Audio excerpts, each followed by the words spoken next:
Anuja Chandramouli is a best-selling Indian author and New Age Indian classicist. Her highly acclaimed debut novel Arjuna, Saga of a Pandava warrior prince, was named in a poll conducted by Amazon India as one of top 5 books in the Indian writing category for the year 2013.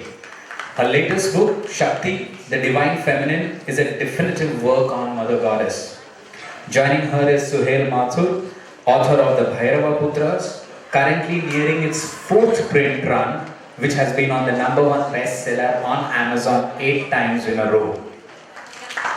His name has been listed by Hatchet India on their official site as one of India's major literary agents and as one of top 51 Indian writers to follow. Next we have Vinod Joshi, a postmodern Gujarati poet, writer and critic from Gujarat, who has imbued refreshing rural images. In the poems of Mr. Vinod Joshi, one can perceive intense femininity, solitude, social status, and indefinable individuality through images of everyday reality and objects. Ms. Usha Narayana on the panel, who's followed a successful career in advertising, media, and corporate communication, gave India some of his best-selling novels like The Madras Mangler and Love, Lies and Layoffs. She is the author of Pradyumna, Son of Krishna, a mythological thriller from Penguin, which was followed by her latest book, The Secret of God's Son, released in 2016. Joining them is Madhuri Sharma, ex-model, TV show host, video jockey, and an interior designer. She is currently a practicing nutritionist and is Miss India Earth 2015 and Mrs. Earth International 2015-16. She has also won the Nari Ratna Award in 1997. The session will be moderated by young novelist Vishwesh Desai, whose first publication of short stories in a Spark magazine and the 2015 edition of the I Can book preceded the completion of his first fantasy fiction novel, Shadows of the Northland, which had strong elements of mythology. Apart from his writing, he is a regular participant and winner at Model United Nations. His creative streak extends to painting, sketching, and he has also a few exhibitions under his belt. So with this panel, we start with this session. I hand it over to the moderator. Thank you. Good afternoon, ladies and gentlemen. Mythology is part and parcel of being Indian. We have all been regaled with tales of heroic warrior princes and awe-inspiring battles on celestial scales, often with an infernal asura armed with diabolical cunning cast in the backdrop since we were toddlers. Entertainment is not all there is to it, however. Mythology has value as literature, offering timeless and universal themes, giving us insight into ages and places long gone, and helping us see how much humankind had and has in common. But these epics are ancient, from eras long gone. In a world where we think more of the Wolverine and Doomsday than Narsimha or Kalki, do the myths that we grew up with still have a place?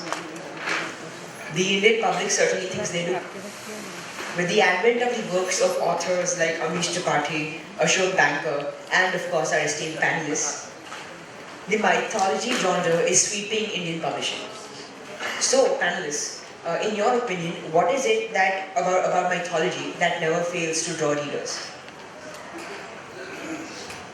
Thank you, Vishwesh. It's nice to be sitting next to such a young genius who's asking such nice questions. Very inspiring. What is it about mythology? What is not there in mythology? It's like the Mahabharata, which is the most famous, most popular, most talked about mythology. They say that what's not there in the Mahabharata is nowhere else. Same way, what is not there in our mythology is nowhere else. There are answers to questions which people today are eager to find out about. Answers which probably no other religion has answers to, the reason for suffering, all those huge things. And what is not there? There's so much action, there's divinity, there are gods and demons and monsters and huge fights. The gods themselves seem like us. They are also inspired by passions of envy and greed and ambition and all that.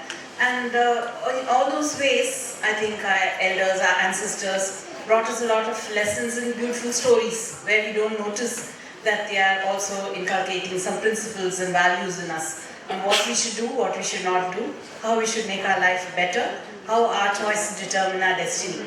So I think the middle generation, even myself, I studied in a convent, no one told me all these tales. When I discovered them, it was such a revelation. Now I cannot stop reading them. And there are so many versions in so many languages, and each one has a different take on it. There are folk tales. So once you start entering, it's a rich treasure house. And that is something which I am hoping that, forgotten heroes like Pradyumna, son of Krishna, no one knows, even I didn't know, till I found out that his son was called Pradyumna, and he had a very interesting past lives. So I'm very happy that I'm discovering those and able to share it also with the generation which has lost touch. We have all been westernized for some time now, aping the West maybe, reading only English novels. But now we have a chance to bring out all the rich literature that we do need to know. We have to be proud of our heritage, or some wisdom that has been lost in the middle. Maybe because we've forgotten, we don't know Sanskrit. We have to wait on English translations. But I'm really thrilled that I discovered it, and I hope at least a few people will discover these stories through my books.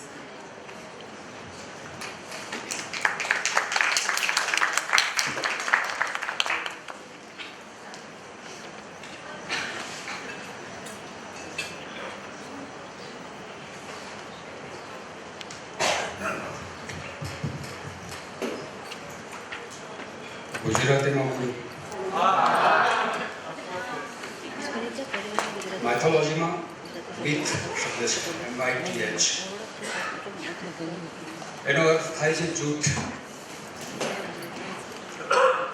Literature સાથે જ્યારે માઇથોલોજીને આપણે જોડીએ છીએ ત્યારે આ જૂથ એ કયા સંદર્ભમાં જોડીએ છીએ એનો વિચાર કરવો પડે. મૂળ તો આ ગ્રીક શબ્દ છે. આપણી પરંપરા, ટ્રેડિશન, એની સાથે આપણો વાસ્તવિક સમય જ્યારે જોડાય, કઈ રીતે જોડાય અથવા જોડાવવો જોઈએ કે કેમ, એની વાત માઇથોલોજી કરે. એને કહ્યું એ પ્રમાણે આપણી પરંપરાનું જે સાહિત્ય છે, આપણે ભારતીય છીએ એટલે વેદ, ઉપનિષદ, રામાયણ, મહાભારત, આપણે સાવ એ પછીના સમયમાં આવીએ, આપણું સંસ્કૃત સાહિત્ય, આ બધાથી પણ આગળ ચાલીએ અને લગભગ આપણા નજીકના કહેવાય એવા સમયમાં આવી જઈએ, જેનાથી આપણો એક ફાસલો છે, એક અંતર છે. આપણે સૌ ઇફ યુ સી ફિલોસોફિકલી આપણને, આપણા વાસ્તવને, વ્યક્તિને, પરિસ્થિતિને, પદાર્થને હંમેશા પ્રોફાઇલમાં જોઈ શકતા હોઈએ છીએ, પૂરેપૂરું જોઈ શકતા નથી. તમે મને જોઈ શકો છો, મારી પીઠ જોઈ શકતા નથી. સંભવ છે કે રામાયણ, મહાભારત કે વેદ, ઉપનિષદોના રચનાર આપણને જે કહી ગયા છે એ સિવાયનું કોઈક પરિમાણ આપણને દેખાય, અને દેખાય ત્યારે આપણને એ એક્સટેન્ડ કરવાનું મન થાય. હું એમ માનું છું કે જે રામને આપણે ઓળખીએ છીએ, જે શૂર્પણખાને આપણે ઓળખીએ છીએ, જે શબરીને આપણે ઓળખીએ છીએ, જે દ્રૌપદીને આપણે ઓળખીએ છીએ, વાસ્તવમાં એ કદાચ કોઈકની નજરે જુદા પણ છે. અને જો જુદા હોય તો એને એ રીતે જોઈ શકીએ કે કેમ, એવી એક એન્ડલેસનેસ એ માઇથોલોજીમાં પડેલી છે. એટલે આ સાહિત્યમાં જે પ્રકારના પાત્રો કે જે પ્રકારની પરિસ્થિતિઓ છે એ સિવાયનું તમે એમાં શું ઉમેરી શકો છો, અથવા તો તમને શું દેખાય છે, તમારું શું છે, એની વાત આ માઇથોલોજીમાં છે.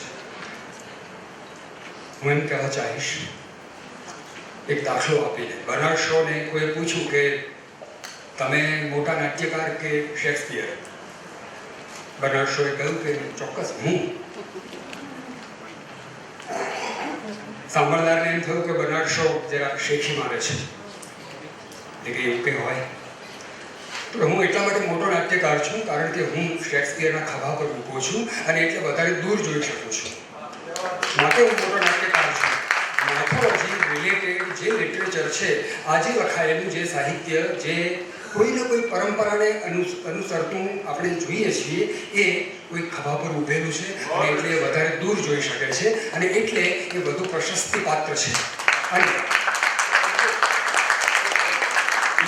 કહે છે કે ઇન્ડિવિડ્યુઅલ ટેલેન્ટ જ્યારે ટ્રેડિશન સાથે જોડાય ત્યારે જ નવસર્જન થાય. એટલે બહુ સરસ એસે છે individual talent, tradition and individual talent. યુવા પેઢીએ એ વાંચવા જેવો છે. ગૂગલ પર સર્ચ કરજો T S. Eliot tradition and individual talent. Mythology એ આ ઇન્ડિવિડ્યુઅલ ટેલેન્ટ લઈને આવે છે અને ટ્રેડિશન સાથે એ જોડાય છે અને એટલે એના નવા અર્થઘટનો, નવા ઇન્ટરપ્રિટેશન્સ આપણને મળે છે અને એ જ્યારે મળે છે ત્યારે આપણે એને અભિનવ એવું આપણું પ્રાચીન દૃષ્ટિબિંદુ એવા સંયુક્ત ઉપક્રમે જોઈ શકીએ છીએ, જેનો એક છેડો આપણા અતીતમાં છે અને જેનો એક છેડો વર્તમાનથી આરંભીને આપણા ભવિષ્યમાં ખોલવાનો છે. આ એવું સાહિત્ય છે જે માત્ર કોઈ એક બિંદુ પરનું નથી, પણ એ કાલાતીત છે અને કાલજયી છે. માઇથોલોજી વિશેની નાનકડી આટલી વાત મારે પ્રારંભે કરવી જોઈએ. વિશે કર્યું એના અનુસંધાનમાં. Thank you.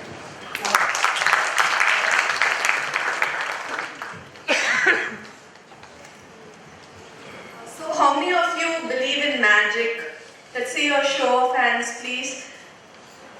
Yeah, so for me, I think that is the lure of mythology in a nutshell, because it keeps the magic alive. It's that simple, you know.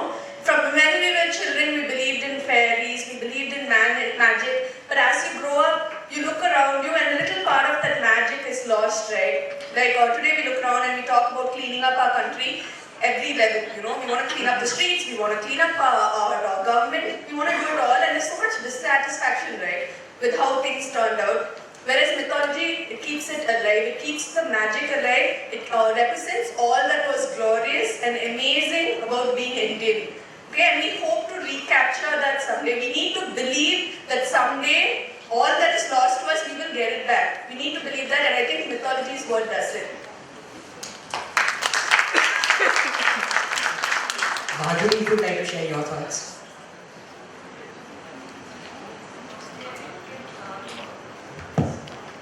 Came to Ahmedabad.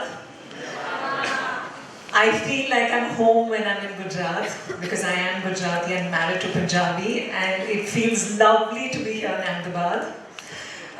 Where concerns what Vishwesh asked, I think humans by a race, we're very aspirational and we want to look up to the good, we want to look up to the good qualities. We believe in the law of dharma, which is shown in Mahabharata, Ramayana. If you do good, you get good. If you do bad, what happens to you? And today when you see a lot of the Indian children look up to Fantastic Four and Marvel comics and all that, we have all those lessons in all our mythology. Why not read mythology? It's so much fun, it's all there. So I think it's wonderful to read all the books. So, these days we're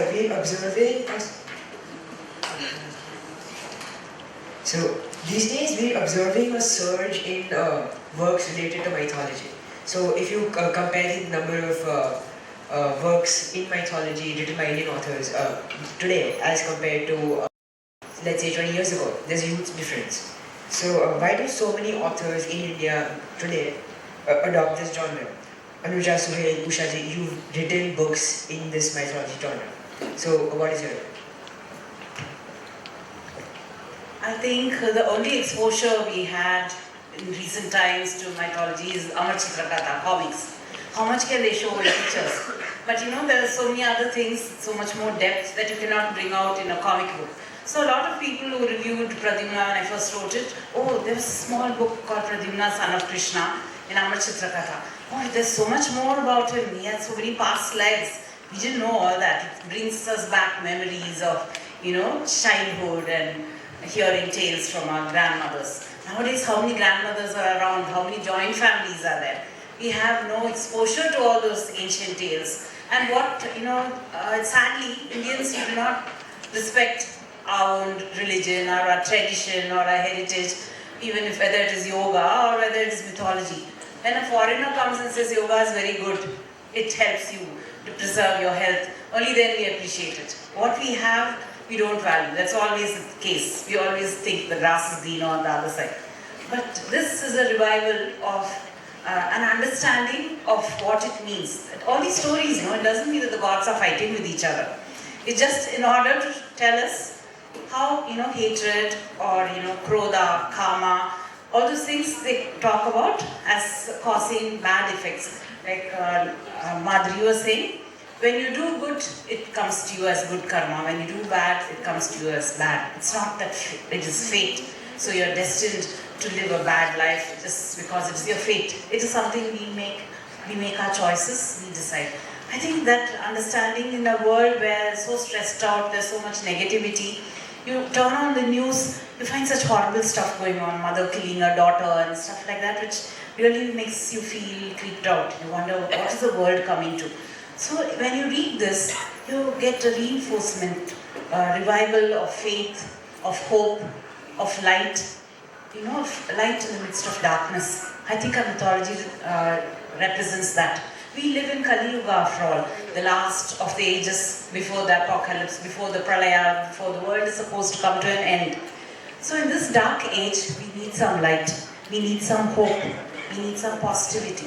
And that is what our mythology represents. And more people are coming to understand and respect that. Their understanding varies. A child may read it as an interesting story with battles and gods and demons and exotic weapons. An adult who's struggling to make his living looks at it and sees the duties, what are rights, what are responsibilities, what should he do.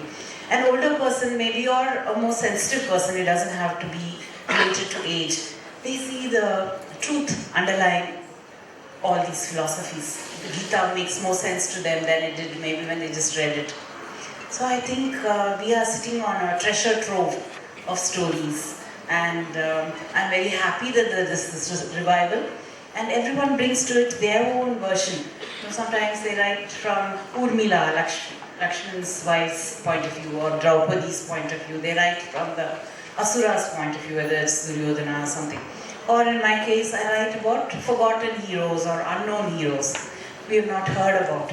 So it might mean that you need to invent something because not everything is available or spoken about. Pradyumna, there's not much about him anywhere. He's just mentioned in the Mahabharata. So you go delve further, you find out more interesting things about him, and you add fiction in such a way that it blends with what is there in our Puranas, in our Kavyas, and it comes for a beautiful tale which is very relevant to today. That is what it anchors. We have to anchor our mythology in today so that we can relate to it. Only then it becomes meaningful, it remains fresh in the memory of the reader. Good evening, ladies and gentlemen. Before I answer, I must say that I'm slightly out of place, not because of any other reason, but because generally when I go for a literary festival, I happen to be the youngest speaker on a panel, but clearly that hasn't happened. Because this young boy over here, in mythical terms, has clearly dethroned me. But as a literature lover, I think that is something to be extremely proud of, and I would request all of you to give a huge round of applause to the festival organizers who have brought youngsters to the fore and given them the platform that they deserve. And equally a big round of applause to him for, writing a book that requires so much creativity and passion at a tender age that he has. Kudos to you. Now, coming to the question that you asked, I'd like to divide it in a couple of parts. So, there are two kinds of writers. One are those who write biology because, it's commercially viable and it's doing well. And there are a second set of writers who genuinely believe in the concept and are passionate about it. So I'll come to the first set slightly later, but I'll talk about the second one because I genuinely believe that I belong to the second category. So, my tryst with mythology probably began when I was 4 years old and I'd gone to this toy shop and there was this man, the toy of a man with a parachute, and at the same time there was an Amar Chitra Katha of Lord Ganesha lying over there, which incidentally at that time was for 4 rupees. But I picked up that, and that was something that, an interest that was inculcated over the years, and gradually from mythology it also progressed towards history. So when I started writing my first book, The Bhairav Putras, I was very sure that I would write something that I was very confident about. and history and mythology were two things that I really wanted to write on. So that is something which was an individual choice. It just so happened that it is also a commercial genre that is doing very well. Even if it wouldn't have done so, I would have still written it because I would have at least done justice to my talent and potential, irrespective of its success. So that is one point. I think that is something that everyone needs to remember. Coming to the first set of writers, so I remember I had read this book and it was again a mythological fantasy. And the first page, in fact the first line of the book was 326 BC, Lord Ram and Ravan were engaged in combat.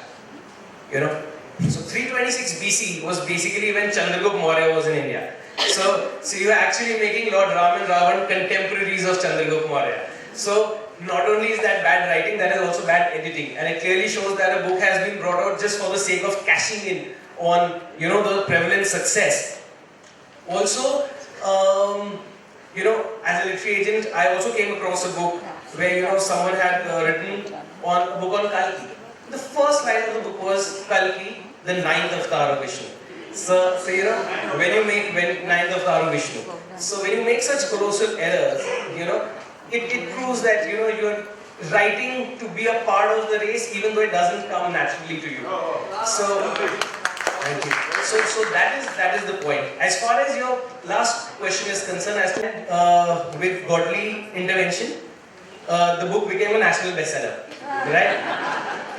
So because the book became a national bestseller, it spawned a lot of ancillary rights, subsidiary rights, through translations in various languages. And through those translations, it also ventured into TV and movie rights, right? So all of that happened, in the commercial sense of the term. But English, as you know, came much later with the advent of the British. So I genuinely feel that there's a lot more in English in terms of what can be contributed now to our epics, because all the other languages have already exceeded English and surpassed it long time back. So now is the time when writers are young, writers have fresh ideas, they're infusing new ideas into mythology. So I think that is the perfect amalgamation, and if that continues, then it can give a lot more to the readers to enjoy. Thank you. Very much. Pretold સ્ટોરીમાં આજનો સર્જક નવું શું કરી શકે અને કેવી રીતે કરી શકે એનું ઉદાહરણ આપો. માત્ર 4 ચોપડી ભણેલો આપણો એક કવિ દાલ કાળજા કેરો કટકો ના કવિ, એણે એક માઇથોલોજીનો ઉપયોગ કરીને કાવ્ય લખ્યું. બહુ જાણીતો પ્રસંગ છે. રામ, સીતા અને લક્ષ્મણ અયોધ્યામાંથી જ્યારે વિદાય લે છે વનવાસ માટે, ત્યારે ઉર્મિલા લક્ષ્મણની પત્ની એને વળાવવા જાય છે. હવે તમે કલ્પના કરો આખું દૃશ્ય, આ કેવી રીતે આજનો કવિ, અને એ પણ એક અભણ કવિ, એ ઉપયોગમાં લે છે. પરંપરાને, પ્રી-ટોલ્ડ સ્ટોરીને નવા કોન્ટેક્સ્ટમાં કેવી રીતે મૂકી શકાય અને એનું કારણ શું છે એ હું કહેવા ચાહું છું. રામ, લક્ષ્મણ, ભરત અને ઉર્મિલા નગરની બહાર નીકળ્યા છે, અને હવે આ 3 જતા રહેવાના છે, પણ ઉર્મિલાએ પાછા આવવાનું છે. સીતા કેવી રીતે જાય છે? રામના પગલામાં પગલું મૂકતા મૂકતા આગળ જાય છે. પણ હવે ઉર્મિલા પાછી કેવી રીતે આવે છે? લક્ષ્મણના પગલે પગલું મૂકી આવે છે.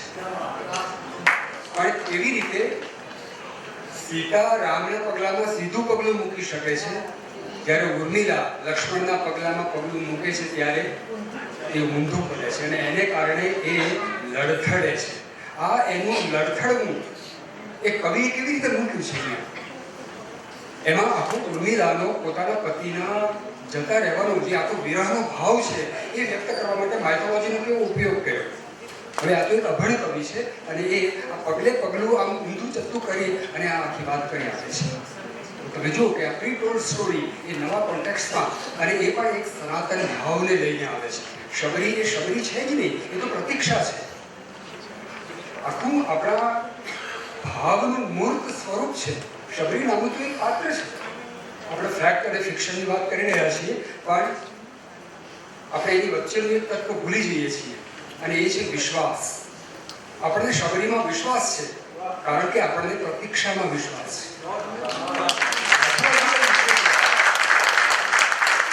અને આ પ્રતીક્ષા શબરી પૂરતી મર્યાદિત નથી, એ ઇટરનલ છે.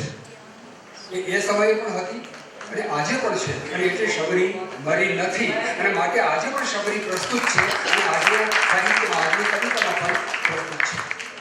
માઇથોલોજી શા માટે આજ સુધી હજી આવે છે? જે ભીષ્મ પ્રતિજ્ઞા લે છે કે હું લગ્ન નહીં કરું, ભીષ્મ પ્રતિજ્ઞા તરીકે એની આ પ્રતિજ્ઞા ઓળખાય. ભીષ્મે કોના માટે પ્રતિજ્ઞા લીધી? પોતાના પિતા માટે. પોતાના માટે નહીં, પોતાના પિતા શાંતનુ, જેને પરણવા ઈચ્છતા હતા, એ મત્સ્યગંધાને પરણી શકે એ માટે મત્સ્યગંધાના પિતાએ જે શરત મૂકી હતી એનું પાલન કરવા માટે ભીષ્મે પ્રતિજ્ઞા લીધી કે તમે એની સાથે લગ્ન કરો, હું લગ્ન નહીં કરું, અને મારા સંતાનો રાજગાદી મેળવે એવી પરિસ્થિતિ નહીં આવે. આ ભીષ્મ પ્રતિજ્ઞા. પણ ભીષ્મ પ્રતિજ્ઞા લીધા પછી પણ પિતામહ ભલે કહેવાય, પણ પુરુષ માટે નથી. ભીષ્મના જીવનમાં કોઈ સ્ત્રી આવી નથી, પણ ભીષ્મ પોતાના ભાઈ વિચિત્રવીર્ય માટે 3 કન્યાઓનું અપહરણ કરે છે, અંબા, અંબિકા અને અંબાલિકા. અને એમાં જે અંબા છે એ શાલ્વ નામના એક રાજાને ચાહે છે. એ કહે છે કે ભીષ્મ તમે મને ન લઈ જાઓ, હું શાલ્વને ચાહું છું. અને ભીષ્મે એને ઊંચકીને પોતાના રથ પર લઈ લીધી. ભીષ્મનો આ પ્રથમ સ્ત્રી સ્પર્શ છે. ભીષ્મનો કોઈ સ્ત્રી સાથેનો આખા મહાભારતમાં આ સિવાય બીજો કોઈ સંકેત, બીજો કોઈ સંદર્ભ આવતો નથી. એ અંબા જ્યારે એને વિચિત્ર વીર્ય સ્વીકારી નહીં, એમ કહ્યું કે તું તો શાલ્વને ચાહે છે, હું તને રાણી તરીકે સ્વીકારી ન શકું, ત્યારે અંબા શાલ્વ પાસે ગઈ. શાલ્વે એને ન સ્વીકારી, કારણ કે તું અપહૃતા છે એને કહ્યું. અને પછી અંબાએ ભીષ્મને કહ્યું કે તમે મારું અપહરણ કર્યું છે, તમે મને સ્વીકારો. અને ભીષ્મે કહ્યું કે હું તો પ્રતિજ્ઞાબદ્ધ છું, હું ન સ્વીકારી શકું. એ અંબા પછીથી એના પુનર્જન્મમાં શિખંડી બને છે અને ભીષ્મનું વેર લે છે. અને ત્યારે ભીષ્મને આ શિખંડીના એક બાણ એ જાણે શિખંડીના ચુંબન હોય, અંબાના ચુંબન હોય એવી રીતે સ્પર્શે છે. એવી જ્યારે આજનો કવિ કલ્પના કરે ત્યારે પેલી mythology A modern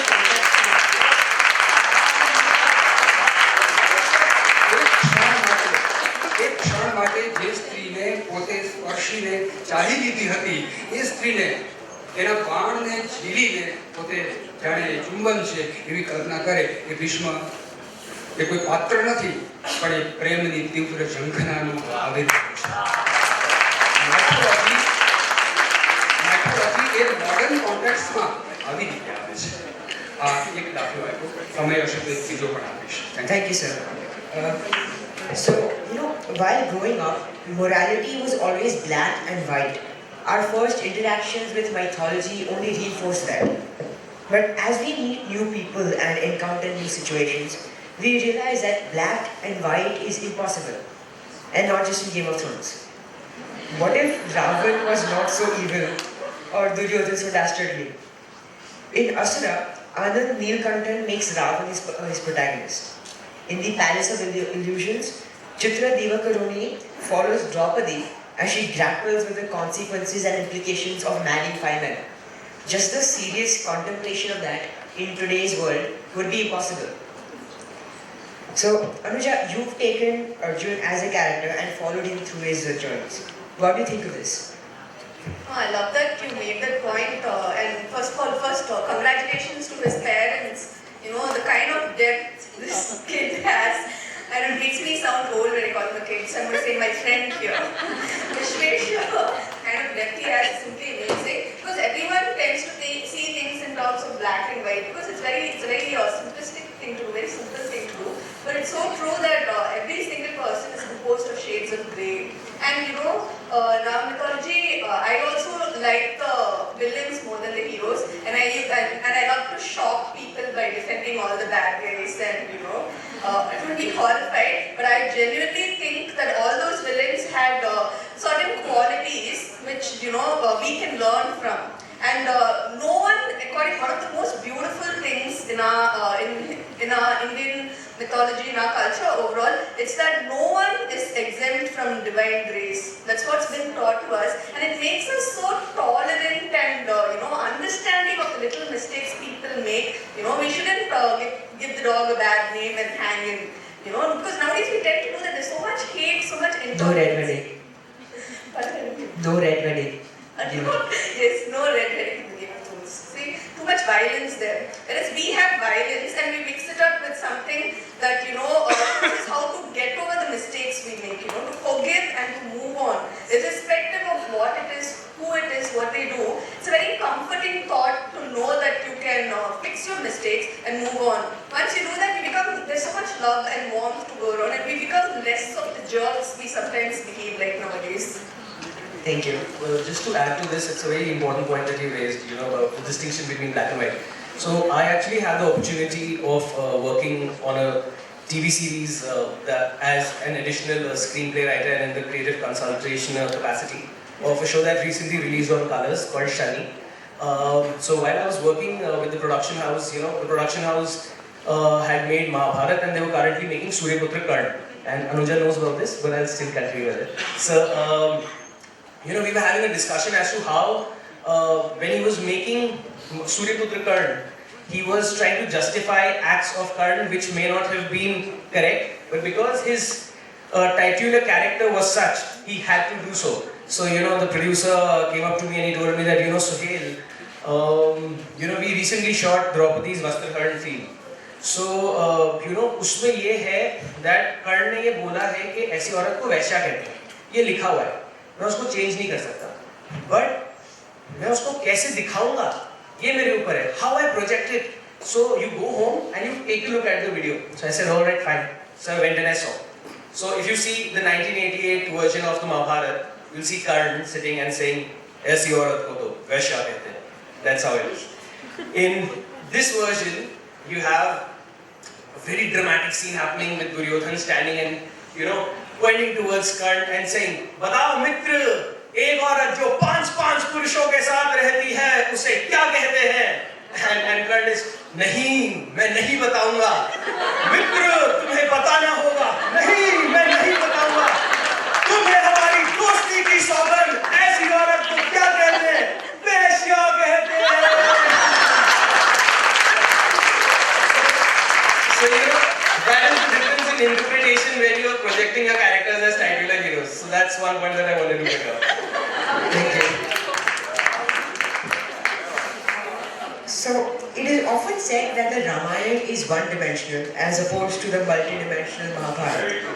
So, could it be that every retelling adds layers and undertones of depth to these stories, which allows people to enjoy them more?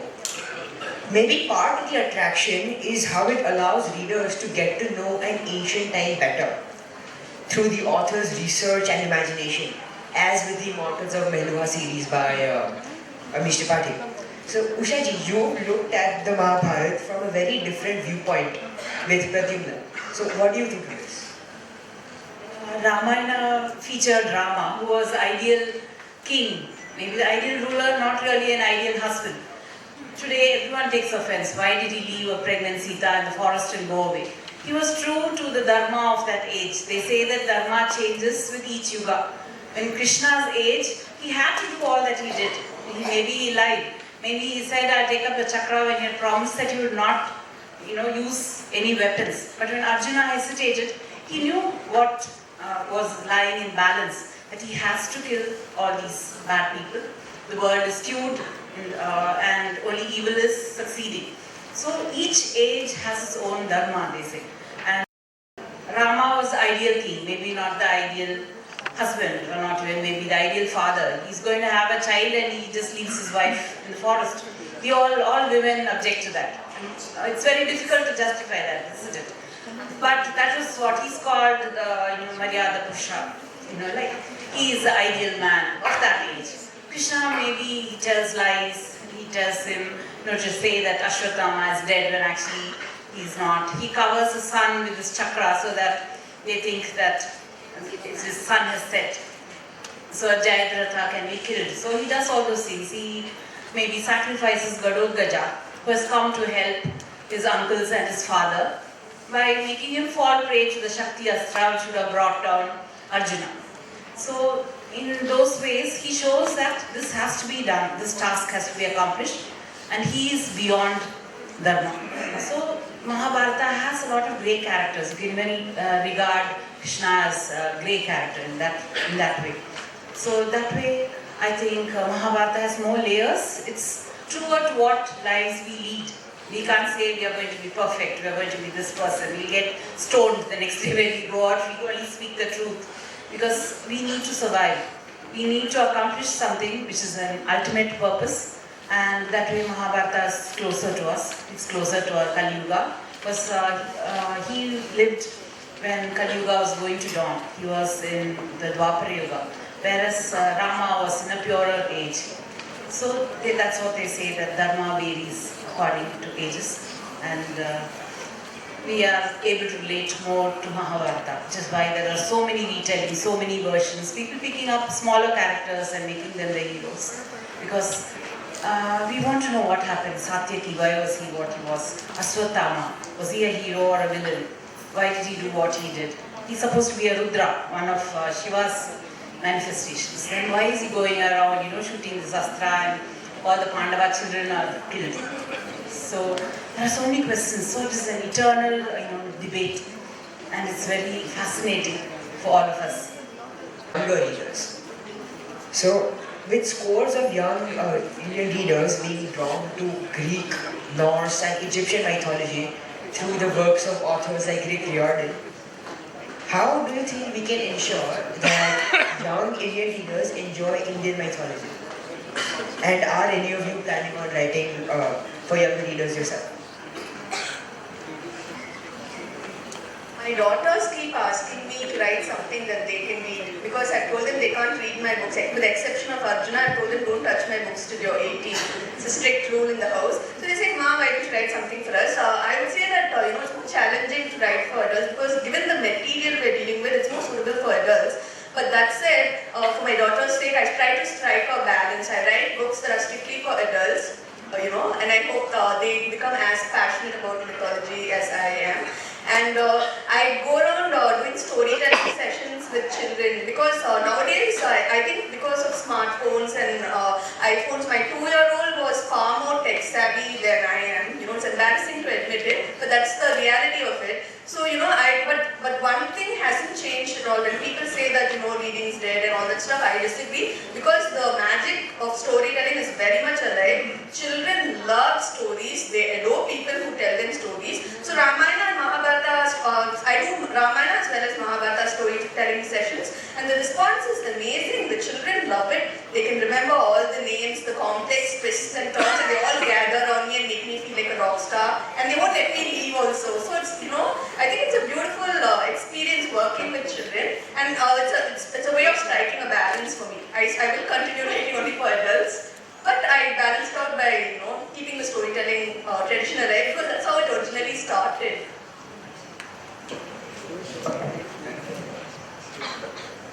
એક વાત બહુ જરૂરી છે સમજવું.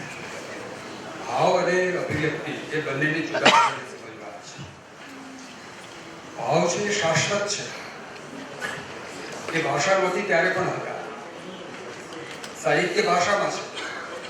જે માઇથોલોજીની કે જે મહાકાવ્યોની આપણે વાત કરીએ છીએ એ બધા ભાષામાં છે. એ ભાષામાં આવ્યા છે, એ ભાવનું પ્રતિનિધિત્વ કરવા માટે આવ્યા છે. એટલે મેં કહ્યું કે શબરીનું પાત્ર એ શબરી નામનું કોઈ વાસ્તવિક પાત્ર નથી, એ પ્રતીક્ષાનું પ્રતીક છે. જે પ્રતીક વધુને વધુ ઉપયોગમાં લેવાતું જાય એ મિથ બને. લાંબા સમયે પ્રતીક છે એ મિથ બની જાય. એટલે આપણે આજે શબરીને મિથિકલ કેરેક્ટર તરીકે ઓળખીએ છીએ, વાસ્તવમાં એ પ્રતીક્ષાનું જ એક્સટેન્શન છે, જે આજે પણ આપણે એક બીજા પાત્રમાં જોઈ શકીએ. હું એમ કહીશ કે જો ભાવને અભિવ્યક્ત કરવા માટે આપણને કોઈ યોગ્ય એવું પરિમાણ, એવું કોઈ ડાયમેન્શન મળે અને આપણે પૂરા કાળમાંથી એને લઈને ફરી નવેસરથી પ્રયોજીએ તો એ અભિનવ સાહિત્ય બને છે. આજની જનરેશન જેમ તેને કહ્યું એ પ્રમાણે આ બધું કેમ ચાહે છે, એને શક્તિમાન ગમે છે, તો એ શક્તિમાન એ કોઈક એક્સટેન્શન છે, કોઈક ચમત્કાર કે કોઈક ફેન્ટસી કે કોઈક એ પ્રકારનું ડોરેમોન સુધીનું એનું એક્સટેન્શન તમે એ જોઈ શકો કે જે બીજા પાત્રોમાંથી એને મળતું રહ્યું છે.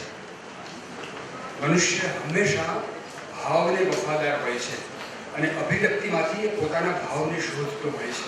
એટલે આપણે રામાયણમાંથી કે મહાભારતમાંથી કે કોઈ પણ કથાનકમાંથી આપણા ભાવને પુષ્ટિ આપે એવું શું છે એ શોધતા હોઈએ છીએ અને એ રીતે આપણને એ ગમતું હોય છે. માટે આપણને રામાયણ ગમે, માટે મહાભારત ગમે, માટે ઇલિયડ ગમે, માટે ઓડિસી ગમે. દુષ્યંત સંતાન વગરનો રાજા છે અને એ જ્યારે સર્વદમનને જુએ છે ત્યારે એના મનમાં પિતાનું વાત્સલ્ય ઉભરાય છે. એને ખબર નથી કે આ પોતાનો જ પુત્ર છે અને છતાં એના મનમાં એમ થાય છે કે આના માટે મારા મનમાં વાલ કેમ આવે છે. આલક્ષ્ય દંત મુકલાન અનિમિત્ત હાસય અવ્યક્ત વર્ણ રમણીય વચ પ્રવૃત્તિન અંકાશ્રયે પ્રણયન તનયાન વહંતૌ કન્યાસ તદંગ રજસા મલિની ભવંતી. આ એ બાળક છે કે જે ધૂળથી મલિન થયેલું છે અને એને ઉચકીને હું મારા વસ્ત્રોને મલિન કરું તો મને આનંદ આવે. આવું દુષ્યંત કેમ વિચારે છે?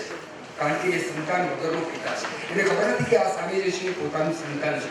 તો એ વાત્સલ્યનો જે ભાવ છે એ કોઈ પણ પિતાના પુત્ર તરફનો વાત્સલ્યનો ભાવ છે, એ દુષ્યંતનો ભાવ નથી. માટે પછી એ આપણને આ સૂચવે છે. એટલે આ ભાવનું સાતત્ય છે.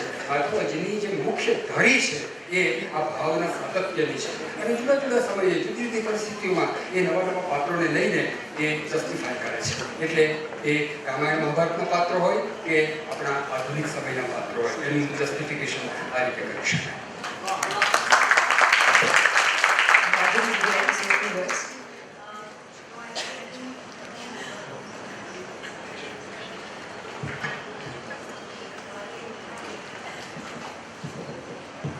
I think what he said was brilliant, and I don't think I could say anything beyond that. And I know that we have paucity of time, so please go ahead.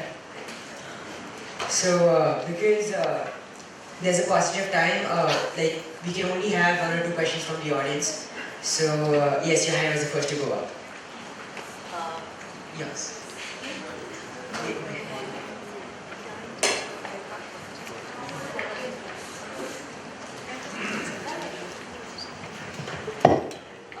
Vishwesh, you had raised a question and I would just like to add an insight, and thanks panel for the beautiful discussion. We really enjoyed it a lot.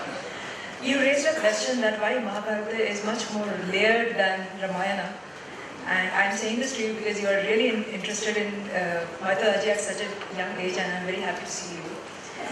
You know, in mythology, everything is very metaphorical. Everything that you see. Ramayana is the fight between 2 different families, 2 different countries. And Mahabharata is the battle between the same family, where all the people must fight together to solve a problem.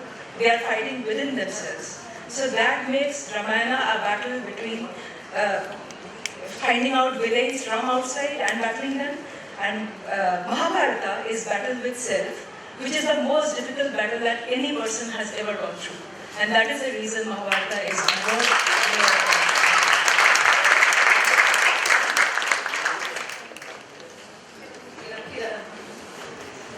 I have a question for Usha or Anuja, whoever would like to take it. When you talk about mythology, and Vishwesh made this very interesting point about the Greek and Roman and Norse mythology, which is very popular among young adults. Literature, you have the Percy Jackson series. Neil Gaiman has just come out an American God. He's just come out Norse Gods, American Gods was an earlier one. My question is, when their mythologies are of religions which are no longer practiced, our mythologies are of real, tangible, living religions right now, which is everywhere across India. So how is that difficult balance that you maintain as a writer, being dispassionate from your subject and reconciling to the the sentiment and the religion and the belief that your reader brings to the character? That's a great question. It's very true what you said. I've never thought about it from that angle. All those other mythologies are set in dead religions. Ours is very much alive. That's why I think we all feel so passionate about it. Our challenge when we write mythology today is to connect the present with the past, with the epics. How is it relevant to today? But the larger questions of life and death and karma and why do people suffer, what should we do? Is fate, irretrievable? You can't do anything about your fate. Are all those things true? So our religion gives all those answers. We may have forgotten them.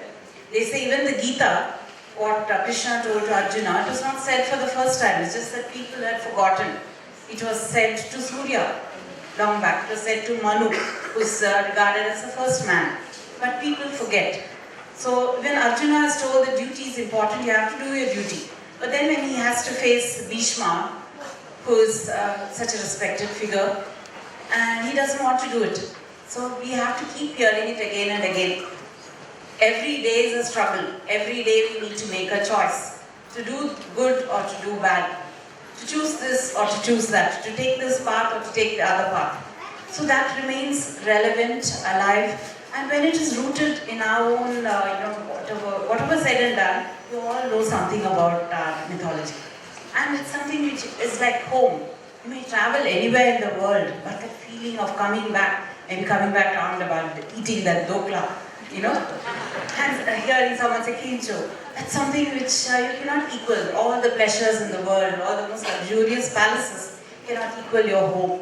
So that feeling of homecoming, that feeling of relationship, it is your mother. So that kind of a thing, I think we have it good, that it's still a religion which is alive in so many diverse forms, so many attacks from other communities, other races, but we still thrive. Each of us have our own personal gods. They're all representations of the different gods. So whichever appeals to us, we follow. We follow those rituals. So we are a really beautiful, fabulous country. Sometimes we forget that. And I think mythology is one way in which we can unite. There are people who used to ask me, how come you're writing about Pradyumna, who's a northern god or something like that? And someone will say, oh, a South Indian is writing, so I'm reading your book. Yes, no, north, south. We're all united. All of us believe in that. All of us are so happy to see Krishna and all his quirks. So it unites people. So everyone regards him as their god. They think he belongs to me. He belongs to me. So Krishna belongs to all of us. And when we write about that, that feeling of ecstasy, of bliss that we experience is something unequaled in the world.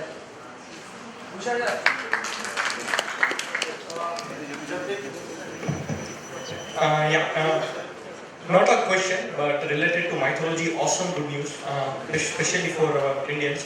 There is a company called Virtual Infocom and there is a guy called Ajit Bhattacharya, basically from Kolkata. They are running a gaming company since 2 decades. What they do is they study, as we have a national hero like Shah Rukh Khan and we have local heroes like Maulik.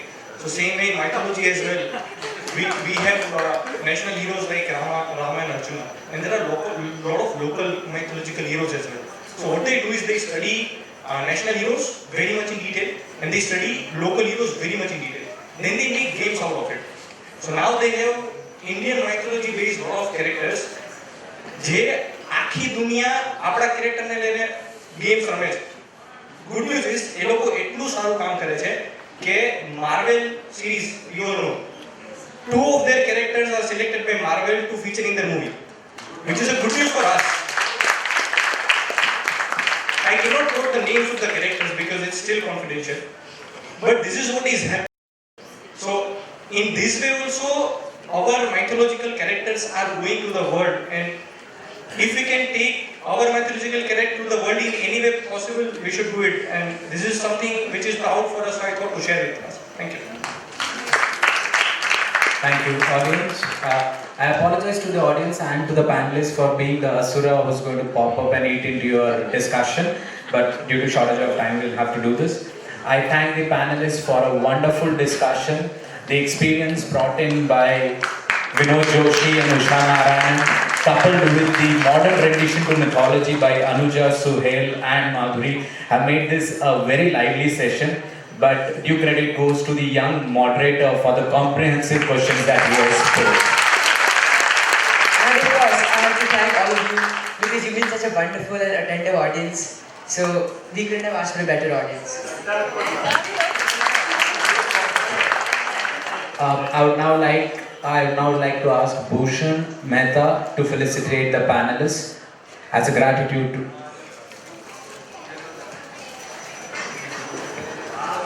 Huge round of applause for the panelists.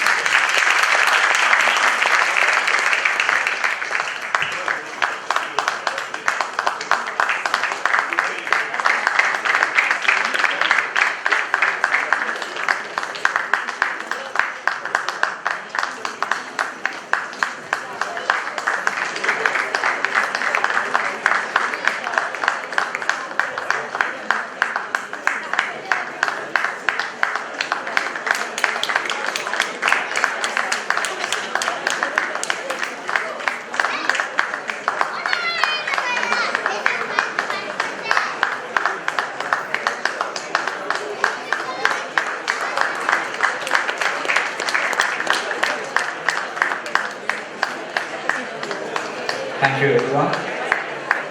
We now start with the next session. Poetry is for everyone. Why the gap between supply and demand?